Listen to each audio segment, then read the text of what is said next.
Super excited after some time of talking about doing LiquidSpring and our F-450 that we've had for 2 years now. We're finally going to get it installed. For those of you that do not know what LiquidSpring is going to get rid of that, which is a factory Ford suspension with like 26 leaf springs, I swear, because it rides like a lumber wagon. So instead of having those springs, LiquidSpring, this is my new hydraulic spring that we are going to be installing. With that though, there's a lot of drilling and a lot of work ahead, but the engineering behind it is absolutely remarkable. So this is like a hydraulic cylinder, and they have like 3 foot long, they call them volumes, but they're tanks that go in to the chassis, and the ride will actually, the pressure and the fluid comes in and out of the cylinder to give us a plushy ride. We will see. Other people have told us that it is like driving an F-150, but having a 450. Clearly you can see the confusion on my face. I don't know if that's really possible. We will give you our true, honest opinions on, did it make a difference? Did it not make a difference? This was not sponsored for us. We do work with them, but you know, this was not given to us for free. We did pay for it. And so our hard-earned money is going into this, but we do feel, after all the research we've done and all the people we've talked to, that this is going to be something very, very good. Yeah, let's just get at it, because I mean, here's the directions, and it's pretty lengthy. 68 pages of directions. They are super, super detailed. Here's LiquidSpring's details. We're gonna do the install here in our shop. We have 2 lifts. We just got done pulling the flatbed off. We're gonna be doing some modifications to that as well to make it more user-friendly for us. But getting the suspension, now we're gonna get all this stuff pulled out. So with these directions, like I said, super detailed, torque specs, bolt placement. I mean, it's step by step. So far, they have not missed a thing from what I've seen. We have installed one other kit in one other truck already, and it was spot on with them. So I would assume that it's gonna be the same thing for our cab chassis. All right, let's start out. The directions do say to remove all of the OEM shackles, brake assemblies, everything. So that also includes pulling off the front mounts for the leaf springs. The overloads, they're riveted in, so we're gonna have to grind those off today, get that all done. Sway bar is gonna come off temporarily. We ran aftermarket airbags in our suspension because when we put 30,000 pounds behind the truck, clearly the 450, I mean, it's got good leafs, but it just wasn't enough. So we threw some good airbags in, so we're pulling all this back off. We're gonna be selling it all. And then also the rear, we gotta pull all of this off. So pretty much everything you see right here is gonna be gone. Their kit, we're gonna be bolting on some new stuff. And when we get that bolted on, then yeah, we could get the struts mounted. But there's a lot of plumbing, there's a lot of wiring. Some people are gonna say reliability. Is that your concern? Because you know, airbags, you could just stop. These are airlifts. You could just go get some new airbags or have them shipped to you immediately, and it's pretty much a fail-proof thing. Well, with LiquidSpring, they have these kits on ambulances across the country. Many, don't know exact number, but I mean, it's in the thousands for sure. And they're traveling in all climates, all the way from Alaska to all the way down to Florida and all climates in between. So temperature isn't an issue with it, and reliability really is an issue because if they have an ambulance down, obviously they're gonna hear about it. So we are not worried about that. We've heard absolutely great things about the kits from everybody that we've talked to at all the trade shows we've been to. Thank you everyone for chiming in and letting us know on how great it is. So we worked with Carl and Brian over at LiquidSpring on their adventure truck side, and they set us up with the proper kit for our truck. This is an 84-inch cab to axle chassis. What that means is from the center of this axle to the back of my cab is 84 inches. They make them in different lengths, so like they have a 60-inch, and then they also have the pickup truck version, and they also have the 550 suspensions for LiquidSpring. We have the 84-inch, and so our kit may be just a little bit different on an install than yours, so just be prepared. The directions do clearly state how to do everything, but this is how on a cab chassis F-450, 450 or 550, most likely everything's gonna be the same on those two, are gonna go together. So let's get started. I can't wait. let's get at it.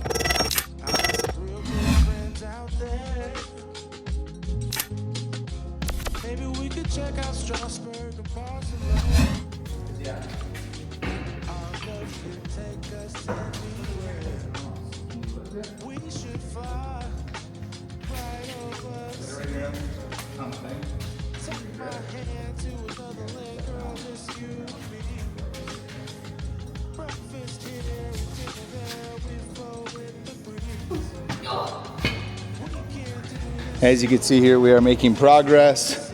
The rear shackle is out, just about to pull the front one off. Springs are out. Next, we're gonna grind off these rivets to use for the overload springs. So we're kind of just getting this thing gutted down so that we could start using their templates to get the first part of their bracketry done. So I guess we haven't even got that far in the directions yet. Once we get a little closer, I'll kind of show you what they look like. But this is the next step.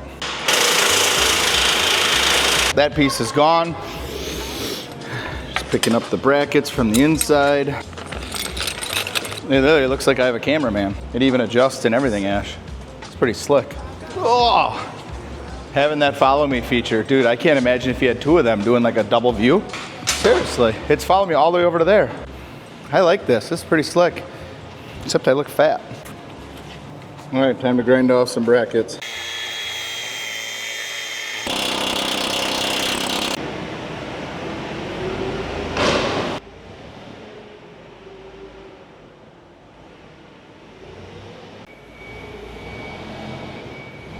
Just so you know, that is probably the only Toyota you will see me driving is my forklift. Just so you know. Well, unpacking that is just a chore in general. These are the big frame components. That's nothing yet. Then here's all the rest of the components. Well, I could definitely tell you, it like raises your anxiety level a little bit seeing all of these parts, but because this is technically my second install, but this one's on my own truck, that it's really not that bad because these directions make it super simple, and it's like the bags are labeled so well. They definitely thought this stuff through, so it's definitely something that you could do yourself. Certain tools would make it 100 times easier. But, you know, I mean, I guess you probably could do it at home on the ground if you really wanted to, but I mean, I wouldn't recommend it. But we're gonna get moving. We got everything unpacked. I'm just absolutely pumped. Can't say how much I'm excited for this, so here we go. All right, 7 holes down, 7 more to go bigger.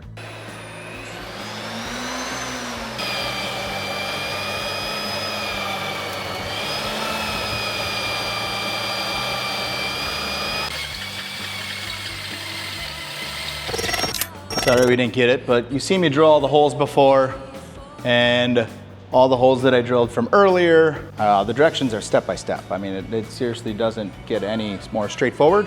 So we put the 5/8 bolts here. This is the plate must be the front control arm. And then going back to this plate here, which is we're bolting on now. This one's bolted on. But this is gonna run our rear strut, and right now we're actually mounting the axle cradle. So that's what we're doing next, and we're gonna get that torque down. There's a torque sequence on it, so we're gonna continue on with that. I know we're kind of jumping back and forth, but we're showing you some of the stuff where it's simple enough, you're just bolting brackets on. Anyway, we're gonna get this axle truss bolted on, and as you can see here, that's what we're working on right now. Getting it bolted across the top of the axle. And like I said, they have this stuff engineered so well, it is mind-blowing.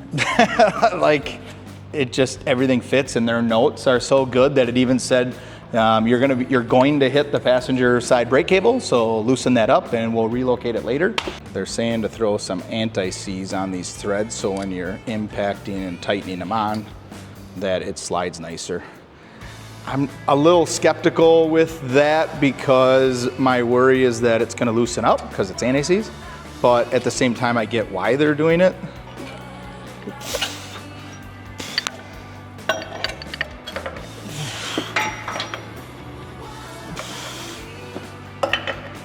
And go forward.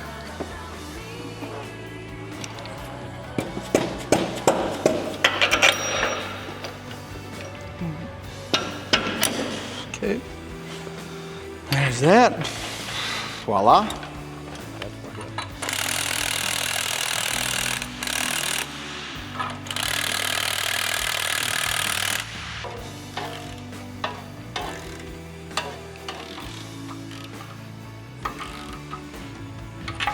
$43 and $90. Dude, it's bigger than my head. That thing's crazy. Okay, go push on the axle. This side or pull towards you, one of the two. Either come over here and push or pull. Yep, a little more. There it is. So now that everything's in, this strap can come off because the axle is where it needs to be. It goes through here, and then this goes through the frame on this side apparently. This is a MIG drill, and it is my new best friend. So much easier. Done and done. Now I just gotta bolt the bracket on and we're good. It's coming together. Top one in the back here, yep.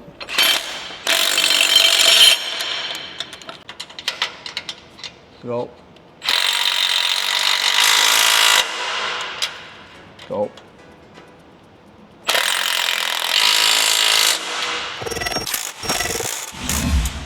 Yep.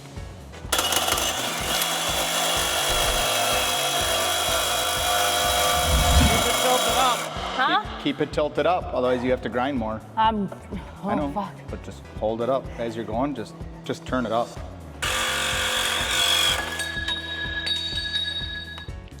Okay, so these bushings have to go in the very top. It's just like a reducer basically, so the bolt's tight. Here you go. And the bolt goes from the back forward. Back forward.